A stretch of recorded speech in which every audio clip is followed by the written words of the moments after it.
নমস্কার। বিজনেস বাতে সোমনাথের সাথে এই এপিসোডে আপনাদের সকলকে স্বাগত জানাই। Old wine in a new bottle. বাংলার আকাশে বাতাসে ভাসমান এবং খুব জোরে এগিয়ে চলেছে যে একটি নতুন রাজনৈতিক দল তার অস্তিত্ব নিয়ে আমাদের সামনে হাজির হতে চলেছে। বাংলায় নতুন রাজনৈতিক দলের প্রয়োজন আছে কিনা বা তারা কারা, এই প্রশ্নগুলো সাধারণ মানুষের মনে কিন্তু ঘুরছে। ঘটনা পরম্পরা বলছে যে বাংলায় নতুন রাজনৈতিক দলের প্রয়োজন আছে, কিন্তু কারা বলছেন? যারাই বলছেন না কেন তারা কিন্তু কোনো না কোনো রাজনৈতিক দলের পদ অলঙ্কৃত করে বসে আছেন বলে আমরা সকলে জানি। সত্যি মিথ্যে এগুলোর প্রসঙ্গে কিন্তু আমরা খুব একটা যাচ্ছি না, কিন্তু কেন তারা বলছেন? তারা তো অলরেডি একটা রাজনৈতিক দলের সঙ্গে জড়িয়ে রয়েছেন, কেউ না কেউ। ইনফ্যাক্ট প্রত্যেকেই যারা বলেছেন এখনো অবধি, আমরা যেটুকুনি সামাজিক যোগাযোগ মাধ্যম, সংবাদ মাধ্যমে দেখতে পাচ্ছি, জানতে পারছি। তা আপনারা কেন ওখানে বসে আছেন? সুযোগ খুঁজছেন যে বেরিয়ে এখানে এসে যোগ দেব? মানুষের কতটা সাপোর্ট পাওয়া যাচ্ছে সেটাকে আপনারা দেখতে চাইছেন, জল মাপছেন। এটা কিন্তু একটা পর্ব।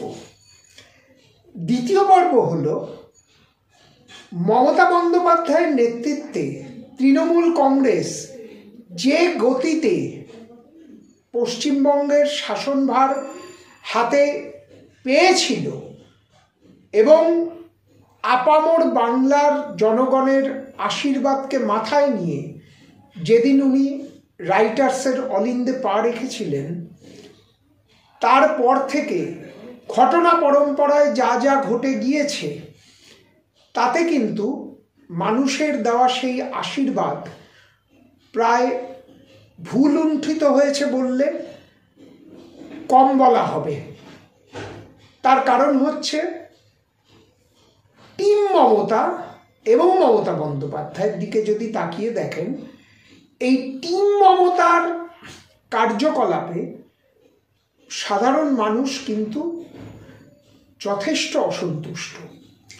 ঘটনাক্রম বলেছে শিক্ষা কেলেঙ্কারি, স্বাস্থ্য কেলেঙ্কারি, আরজি করের এত বড় নৃশংস ঘটনা, সবেতেই কিন্তু আর যাই হোক না কেন, এমনকি যদি সন্দেশখালির দিকে তাকিয়ে দেখি বা উত্তরবঙ্গের বিভিন্ন ইস্যুতে আমরা তাকিয়ে দেখি, তাহলে কিন্তু ওই কোনো ক্রমে ম্যানেজ দেওয়ার একটা জায়গায় সরকার পৌঁছচ্ছে এবং সেটার পেছনেও কিন্তু রয়েছে দিল্লির বদান্যতা। এর ফলে যেটা হয়েছে, মমতা বন্দ্যোপাধ্যায় নেত্রী হিসাবে তার যোগ্যতা নিয়ে যেমন প্রশ্ন ওঠে না, কিন্তু তিনি নিজেই এক একটি সভায়, সেটা প্রশাসনিক হোক বা সেটা রাজনৈতিক হোক, তিনি কিন্তু তার ক্ষোভ প্রকাশ করে ফেলছেন। এবার যদি বলেন যে তিনি জানেন কি জানেন না, এই প্রশ্নের উত্তর কিন্তু একমাত্র উনিই দিতে পারবেন। তবে ঘটনাক্রম বলেছে যে শুরুতে হয়তো না জানলেও পরবর্তীকালে ওনার কাছে কমপ্লেনগুলো কিন্তু পৌঁছচ্ছে, কিন্তু ততক্ষণে যা হওয়ার হয়ে গেছে। এটা হলো দ্বিতীয় পর্ব। তৃতীয় পর্ব যেটা, সেটা হলো বাংলার রাজনীতি এক একটা লবি কন্ট্রোল করে। এটা বাম আমল থেকে হয়ে আসছে। ব্যাপারটা কীরকম? মেদিনীপুর লবি, সুশান্ত ঘোষ, লক্ষণ সিট, এদের কথা মনে করুন। বর্ধমান লবি, নিরুপম সেন প্রমুখদের কথা ভাবুন। উত্তরবঙ্গ লবি, মানিক বাবুদের কথা মনে করুন। তাহলে বুঝতে পারছেন। হ্যাঁ, 24 পরগনা লবি একটা ছিল, কিন্তু সেখানে আবার কিছুটা দ্বিধা দ্বন্দ্ব বিভক্তি ইত্যাদি ছিলেন। এবং আমার যতটুকু জানা আছে যে কলকাতা এবং সন্নিহিত অঞ্চলটা কিন্তু অন্যভাবে বাম আমলে বা বামফ্রন্ট বা সিপিএম তারা ট্যাকল করে নিতেন। ঠিক একইভাবে আরজিকর কাণ্ড কিন্তু দেখিয়ে দিল যে তৃণমূল কংগ্রেসের আমলেও এই লবিটা কিন্তু এরকমভাবেই অন্য মোড়কে হয়তো কোনো কোনো ক্ষেত্রে নির্ধারিত মানে কন্ট্রোল করছে এবং তারা নিয়ন্ত্রণ করছে। বিজেপির তো ছেড়েই দিন, পুরনোরা প্রায় ব্রাত্য হয়ে বসে আছেন যে কখন আবার ডাকবেন নরেন্দ্র মোদী, অমিত শাহ প্রভৃতিরা। তার জন্য তারা অপেক্ষায় হাপিত্তেশ করে বসে আছেন। আর যিনি রাজ্য বিজেপিতে যারা দায়িত্বে এলেন তারা তো একেবারে ওভার বাউন্ডারি হাঁকিয়ে ইনিংস খেলে যাচ্ছেন। ঠিক এইখানে বুঝতেই পারছেন, এর হাত ধরেই কাটমানি, পকেট মানি সব উঠে এসেছে বিগত 10 থেকে 12 বছরে। চতুর্থ পার্ট, নতুন দল তৈরি করতে হলে নতুনদের যে কথা সেটা বলবে যারা, নতুন প্রজন্মটাই তো ধরে মেরে খাবো এই নীতিতে তৈরি হয়ে গেছে। রাজনৈতিক ব্যাপারটা কিছু নেই তাদের মধ্যে। আমরা আছি, তুমি আমার এখানে ব্যবসা করবে, আমাকে পয়সা দাও, তুমি জমি কিনবে আমার থেকে কেনো, কারণ জমির দখল তাদের মধ্যে চলে গেছে, চলছে।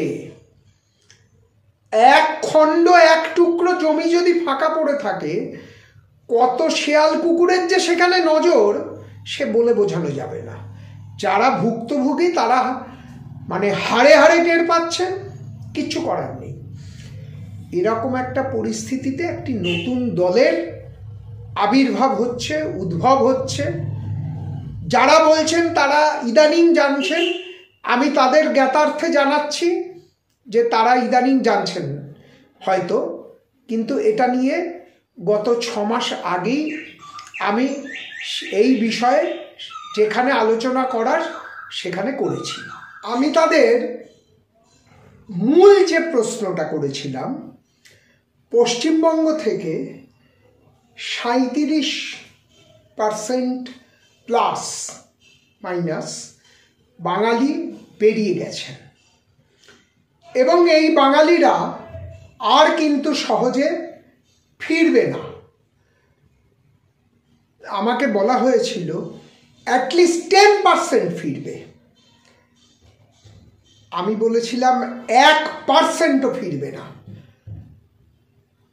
সুতরাং বাঙালিবিহীন বাংলার নতুন রাজনৈতিক দল কি করতে চাইছে বাঙালিদের জন্য, না কোনো সদুত্তর পাইনি। খালি একটা হাওয়ায় ভাসানো কথাবার্তা, আমরা শিল্প ফিরিয়ে আনবো, এই আনবো, ওই আনবো। না, বাঙালি এটা চাইছে না। বাঙালি পরিষ্কার বুঝতে চাইছে যে তুমি কি করতে চাও সেটা পরিষ্কার বলো। কারণ একটা আইটি কোম্পানির 10 থেকে 12 বছর লেগে গেছে ক্যাম্পাস ওপেন করতে। আমরা যদি ভাবি যে এর মাধ্যমে আমরা সকলে শিল্পের বার্তা দিচ্ছি, তাহলে কিন্তু একদম ভুল। এবং সেই শিল্পের বার্তা এভাবে হবে না। আপনাকে বলতে হবে যে আপনার সঙ্গে কারা আছে। কারণ বাংলাকে নিয়ে যারা বাম আমল থেকে খেলে অভ্যস্ত, সেই শিল্পপতিদের দিয়ে আর বাংলার কোনো উন্নয়ন সম্ভব নয়। কারণ তারা যা করেছেন, যেটুকুনি শিল্প নামক বস্তুটিকে এখানে উপস্থাপিত করেছেন, তাতে কোনো বাংলার এবং বাঙালির কোনো কর্মসংস্থান হয়নি। এই জায়গাটা যতক্ষণ না পরিষ্কার হবে ততক্ষণ নতুন রাজনৈতিক দলের যৌক্তিকতার কিন্তু একটা প্রশ্ন চিহ্ন থাকছে। এবং সবথেকে বড় কথা, ওই old wine in a new bottle যারা বসে বসে বলছেন, এই প্রশ্নটাও সাধারণের মধ্যে আসছে যে এরা কেন বলছে, যে দলের কথা সে কেন বলছে না বা তারা কেন বলছে না। সব থেকে বড় কথা হচ্ছে যে বাংলার নতুন রাজনৈতিক সমীকরণের ঘাড়ে নিঃশ্বাস ফেলছে আমাদের বর্ডারিং যে নেশনস আছে তারা। পরিষ্কার ইকুয়েশনটা চেঞ্জ হয়ে গেছে এই মুহূর্তে।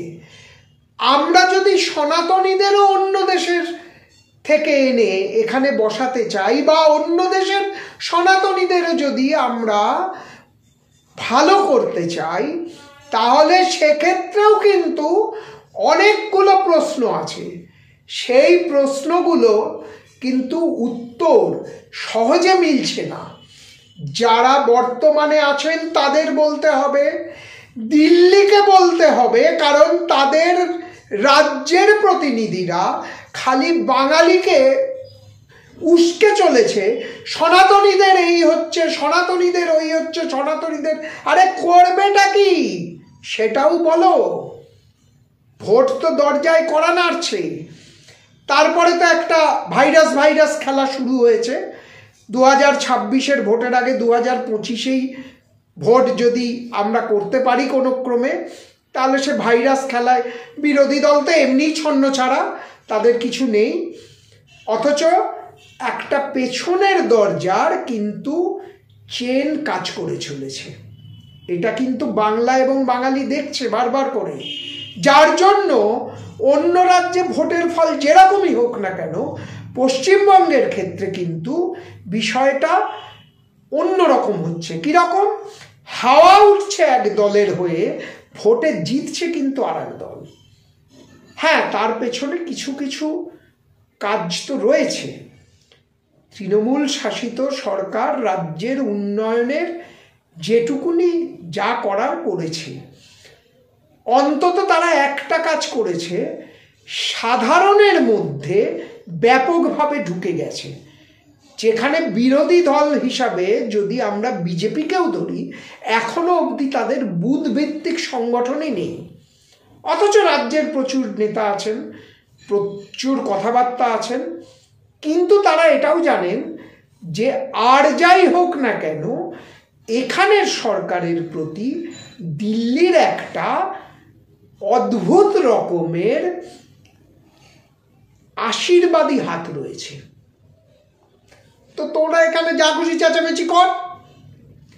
এই রকম প্রেক্ষিতে সত্যি একটা নতুন রাজনৈতিক দল, নতুন ইকুয়েশন উঠে আসা খুব জরুরি ছিল। কিন্তু ওই যে বললাম, গোড়ায় গলদ হয়ে গেছে। যারা কথা বলছেন তারা কিন্তু অন্য জায়গায় বসে আছে আর সুযোগ খুঁজছেন। যদি যাওয়া যায়, যদি কিছু করা যায়। এবং সব থেকে বড় কথা হলো, যে রাজনৈতিক দল উঠে আসবে তার পেছনে একটা বিশাল আর্থিক যে ব্যাকআপ সেটাও দরকার। কারা যোগাবেন? তার মানে ওই 2-2-4 সাধারণ মানুষের রাজ্যের তো সেই আর্থিক ক্ষমতাটা আস্তে আস্তে কমে যাচ্ছে। আমরা যে ক্ষমতাটা দেখতে পাচ্ছি প্রকৃতপক্ষে মাইগ্রেটরি বার্ড, অর্থাৎ পার্শ্ববর্তী রাজ্যগুলোর থেকে যারা এসে বসছেন তাদের জন্য অদ্ভুতভাবে দ্বার খুলে যাচ্ছে। কেউ কেউ মাঝে মাঝে আন্দোলন করছেন, কোনো কোনো সংস্থা, তারা তাদের মতো করছেন, কিন্তু লার্জ স্কেলে কোনো আন্দোলনের জায়গা নেই। তার উপর গোদের ওপর বিস্ফোরা হয়ে দাঁড়িয়ে আছে। যারা চাকরি করছেন তাদের চাকরির, অনেকেরই চাকরি নিয়ে প্রশ্নচিহ্ন ঝুলে রয়েছে, তাও আবার কোথায়? একেবারে হাইকোর্ট অথবা সুপ্রিম কোর্টের দরজায়। এরকম ছন্নছাড়া করার জন্য দায়ভার কিন্তু এই বাংলার নেতাদেরই নিতে হবে। এই দায়ভার যদি বাংলার নেতারা নিতেন তাহলে হয়তো আমরা একটা নতুন বিকল্প ইকুয়েশন দেখতে পেতাম। হঠাৎ করে কংগ্রেসের বোধোদয় হয়েছে যে মমতা বন্দ্যোপাধ্যায়কে সেই সময় যা তার সঙ্গে করা হয়েছে সেটা উচিত হয়নি। তা ভাই এতদিন কি করছিলে? চিনেই বলুন, যে মাপের লোকই বলুন না কেন, তার ওজন তো কম নয়। এতদিন বলনি কেন? কেন বলনি? তোমরা চুপ করেছিলে কেন? তোমাদের এখন দেরিতে ঘুম ভাঙছে? আসল ব্যাপারটা হচ্ছে ভারতবর্ষের রাজনীতিটা এমন একটা অঙ্কে চলছে, বিগত বেশ কয়েকটা দশক, বিশেষত ইন্দিরা গান্ধীর মৃত্যুর পর থেকে দিল্লিতে ভাই আমাদের পলিসি একটা, রাজ্যগুলোর ক্ষেত্রে আমাদের পলিসি আলাদা। আরে বেটা, রাজ্যগুলোর থেকে আয় নিবি, এখান থেকে দেখাবি যে আমরা সুবিশাল দেশ, আমাদের বৈচিত্র্যের মধ্যে ঐক্য রয়েছে, আর রাজ্যগুলোকেই হ্যাটা করবি? জবাব দেয় তো সাউথের রাজ্যগুলো, সরকার ওলট পালট করে, যেটা বাংলা করে না। বাম আমলেও করেনি, তৃণমূল আমলেও করেনি। আড়ালে আবডালে অন্যায় অবিচার অনেক গল্প অনেকে করবে, সামনে নিয়ে যান, একটি কথাও বলবে না।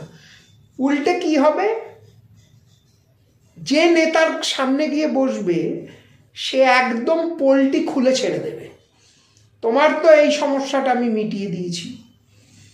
নেড়ে ঘেটে দেখা গেল যে হ্যাঁ, একটা বড় সমস্যা থেকে সে বেরিয়েছে। অতএব আমরা চাইছি, সময় চাইছে, রাজ্যের নাগরিকরা চাইছে নতুন কিছু উঠে আসুক। হ্যাঁ, বলো যে আমার পেছনে ভাই উইপ্রো আছে, আমার পেছনে ভাই আমি সরকারে এলে আমার সঙ্গে টাটা বিড়লা এরা থাকবে, বলো না।